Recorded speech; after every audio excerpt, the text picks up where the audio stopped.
மக்களே, welcome to Karur kitchen. இன்றைக்கி வந்து பார்த்திங்கன்னா நம்ம புளியோதரை ரெசிபி தாங்க பார்க்க போகிறோம்.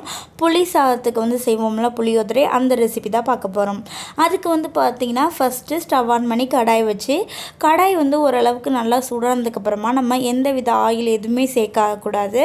ஒரு 2 ஸ்பூன் வந்து பார்த்திங்கன்னா வெந்தயம் ஆட் பண்ணி நல்லா ராவாக நல்லா ஃப்ரை பண்ணி எடுத்துக்கலாம். ஸோ பார்த்திங்கன்னா ஃப்ரை ஆயிடுச்சு. அடுத்து வந்து பார்த்திங்கன்னா ஒரு பெரிய ஸ்பூனில் 1 ஸ்பூன் வந்து பார்த்திங்கன்னா கடலைப்பருப்பு, பச்சை கடலைப்பருப்பு இதை வந்து பார்த்திங்கன்னா நம்ம சேர்த்துக்கலாம். சேர்த்து நல்லா இந்த மாதிரி ஃப்ரை பண்ணிக்கலாம். ஸோ இப்போ வந்து இதை எடுத்தாச்சு. அடுத்து வந்து பார்த்திங்கன்னா நம்ம புளியோதரை பண்ண போகிறோம். அதுக்கு அதே கடாயிலே வந்து பார்த்திங்கன்னா நான் வந்து குக்கிங் ஆயில் வந்து ஒரு 4 டேபிள் ஸ்பூன் ஆட் பண்ணிக்கிறேன். அதுக்கப்புறம் பார்த்திங்கன்னா நான் நல்லெண்ணெய் வந்து பார்த்திங்கன்னா ஒரு 2 டேபிள் ஸ்பூன் வந்து ஆட் பண்ணுறேன்.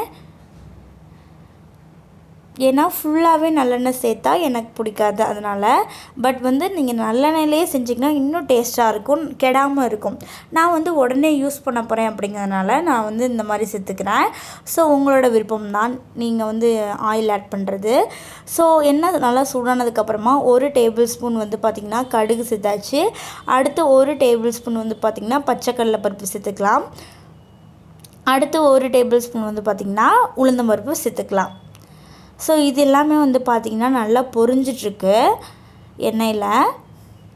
ஸோ நம்ம வந்து இந்த ராவாக இது பண்ணி வச்சோம் பார்த்திங்களா, வெறும் இதாக எந்த ஒரு எண்ணெயும் சேர்க்காமல் வெந்தயமும் கடலைப்பருப்பும் அதை வந்து மிக்சியில் நல்லா அரைச்சி பொடி பண்ணிக்கலாம்.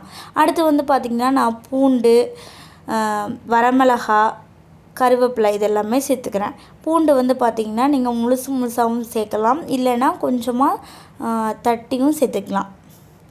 ஸோ அவ்வளோதான். இதை வந்து நல்லா இந்த மாதிரி வதக்கி விட்டுருங்க.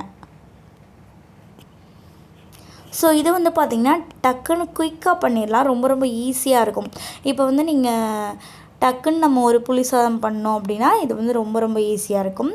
அடுத்து வந்து பார்த்திங்கன்னா நான் புளி கரைசல் ஆட் பண்ணிக்கிறேன். நீங்கள் வந்து கொஞ்சமாக ஆட் பண்ணிங்க, உங்களுக்கு கொஞ்சமாக வேணும் புளியோதரை அப்படின்னா கொஞ்சமாக ஆட் பண்ணிக்கலாம். நான் வந்து பார்த்திங்கன்னா இன்றைக்கி கொஞ்சம் அதிகமாகவே சேர்த்துருக்கேன், அதிகமாகவே எனக்கு வேணும் அப்படிங்கிறதுனால.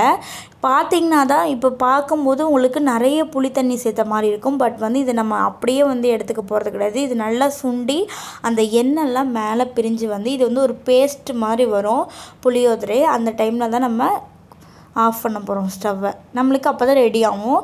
இப்போ வந்து பார்த்திங்கன்னா நான் கொஞ்சமாக பெருங்காயமும் ஒரு டேபிள் ஸ்பூன் வந்து பார்த்திங்கன்னா மஞ்சத்தூளை சேர்த்துக்கிறேன். ஸோ சேர்த்துட்டு நீங்கள் இந்த மாதிரி கலந்து விட்டுருங்க.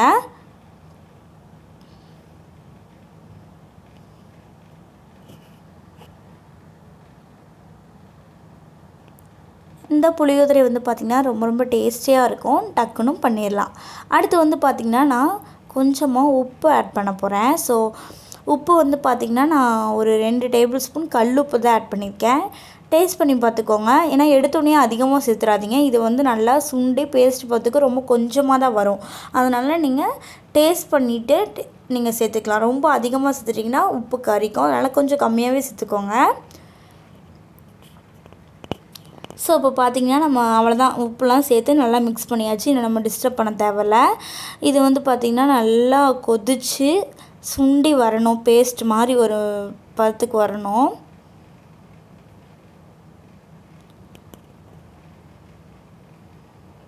இப்போ பார்த்திங்கன்னா நல்லா கொதிச்சிட்ருக்கு. இதில் கொஞ்சம் வந்து இது வந்து நல்லா சுண்டி வரதுக்கு டைம் எடுக்கும் தான். ஸோ நீங்கள் வந்து வெயிட் பண்ணணும். நான் வந்து இன்றைக்கி நிறைய செய்கிறேன் அப்படிங்கிறனால எனக்கு நிறைய டைம் எடுக்கும். நீங்கள் கொஞ்சமாக புளி சாப்பாடு செய்யணும் அப்படின்னா கொஞ்சமாக புளி தண்ணி ஊற்றிங்கன்னா டக்குன்னு உங்களுக்கு ரெடி ஆகிடும். இப்போ வந்து நம்ம அந்த வெந்தயம் கடலைப்பருப்புலாம் பவுட்ரு பண்ணி வச்சுருப்போம் இல்லைங்களா, அதை வந்து இப்போ சேர்த்துக்கலாம். சேர்த்துட்டோம்னா நம்மளுக்கு கொஞ்சம் அந்த பதம் வந்து மாறும். கொஞ்சம் அந்த தண்ணியாக இருக்கிறது வந்து பார்த்திங்கன்னா அப்படியே சுண்டும். ஸோ நான் வந்து பார்த்திங்கன்னா இந்த மாதிரி தான் புளி சாதத்துக்கு ரெடி பண்ணுவேன். நீங்கள் இதில் நான் என்ன மிஸ் பண்ணிட்டேன்னு வந்து பார்த்திங்கன்னா கடலைப்பருப்பு. ஸோ அது மட்டும்தான் இல்லை, அதுவும் சேர்த்திங்கன்னா இன்னும் டேஸ்டியாக இருக்கும். இப்போ பார்த்திங்கன்னா நம்ம எவ்வளோ சேர்த்துருந்தோம் அந்த புளி கரைசல், இப்போ பார்த்திங்களா நல்லா சுண்டி இந்த மாதிரி வந்துருச்சு, எண்ணெய்லாம் திரிஞ்சு வந்துருச்சு. அவ்வளோதாங்க, நம்மளுக்கு சூப்பரான புளியோதரை ரெடி ஆயிடுச்சு. நீங்களும் உங்கள் வீட்டில் ட்ரை பண்ணி பார்த்துட்டு எப்படி இருந்துன்னு கமெண்ட் பண்ணுங்கள். தேங்க்யூ.